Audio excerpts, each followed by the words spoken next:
کشمیر کے ساتھ اظہار یکجہتی کا دن حال ہی میں پاکستان کے کچھ حصوں اور دیگر کشمیری گروپس نے دنیا بھر میں منایا۔ یہ دن ہر سال 5 فروری کو کشمیر کوز کی حمایت اور حق کے خود ارادیت کے مطالبے کے اظہار کے لیے منایا جاتا ہے۔ تو ہم نے سوچا فروری کے مہینے میں انڈین ایڈمنسٹریٹ کشمیر کی تاریخ میں اور کیا اہم واقعات رونما ہوئے ہیں۔ 9 فروری کو افضل گورو اور 11 فروری کو مقبول بٹ کی پھانسی کی تاریخیں کشمیریوں کے لیے اہم ہیں۔ یہ واقعات انتہائی حساس ہیں اور انڈیا کے مقابلے میں مقامی آبادی انہیں مختلف انداز سے دیکھتی ہے۔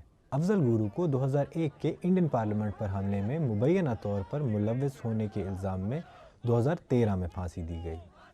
انڈین سپریم کورٹ نے ان کے سینٹنس میں کہا کہ ان کے خلاف صرف سرکمسٹینشل ایویڈنس تھے، پھر بھی انہیں دوہری سزائے موت سنائی گئی۔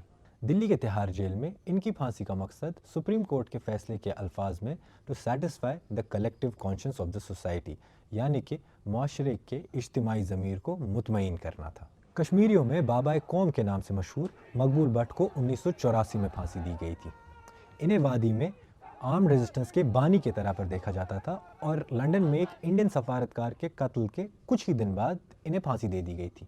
14 فروری 2019 ایک اور امپورٹنٹ ڈیٹ ہے۔ اس دن پلوامہ میں ایک سوسائڈ بامبنگ ہوئی جس میں CRPF یعنی کہ سینٹرل ریزرو پولیس فورس کے 40 اہلکار ہلاک ہو گئے۔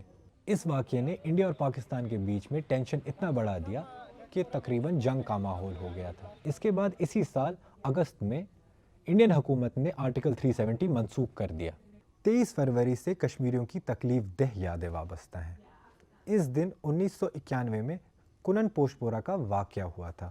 ایمنسٹی انٹرنیشنل کی ایک رپورٹ کہتی ہے کہ اس دن کنن اور پوشپورہ کے جڑواں دیہاتوں کی خواتین کے ساتھ انڈین سیکیورٹی فورسز کی ایک یونٹ نے اجتماعی ریپ کیا تھا۔ ہیومن رائٹس واچ نے زندہ بچنے والوں کی تعداد 100 تک بتائی ہے۔ انڈین فوج نے ان الزامات کی تردید کی کیونکہ حکومت نے فیصلہ کیا کہ شواہد کافی نہیں تھے۔